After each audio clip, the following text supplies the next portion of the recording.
Hello friends, Om Sairam.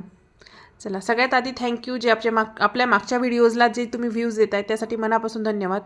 फक्त subscribers वाढत नाही आहेत, प्लीज यार सबस्क्राईब करा. चला रेसिपी बघूया. आज आले मटार पनीरची मस्त हॉटेल स्टाईल चमचमीत भाजी घेऊन.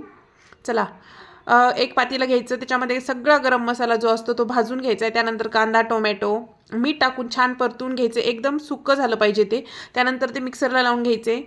आणि दुसऱ्या पातेल्यामध्ये मटर आणि पनीर छानपैकी उकळून घ्यायचे. आपण जे फ्राय करून घेतो तसं फ्राय करून घ्यायचं नाही, त्याने थोडंसं चिवट होतं पनीर असं मला वाटतं. ही एकदा माझी रेसिपी ट्राय करून बघा. त्यानंतर दुसरं एक पातेलं घ्यायचे, त्याच्यामध्ये तेल आणि थोडंसं बटर घालायचे आणि त्यामध्ये तेजपत्ता ॲड करायचा आहे आणि थोडंसं अर्धी वाटी बेसनाने छान चव येते भाजीला. छानपैकी भाजून घ्यायचे. नंतर जो आपण मिक्सरमधनं काढलेला मसाला आहे तो त्यामध्ये ॲड करायचा आहे आणि लाल तिखट. इतकं जे इन्ग्रेडियंट्स आहेत ना ते छान भाजू द्यायचे एकदम तेल सुटेपर्यंत साईडने.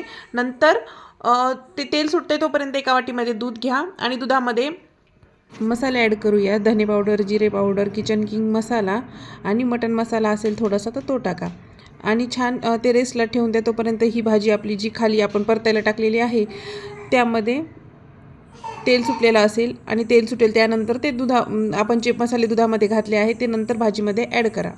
नंतर त्यामध्ये मटर आणि पनीर दोन्ही पण ॲड करून द्या आणि त्यानंतर कसुरी मेथी त्यामध्ये टाका. भाजी तयार आहे.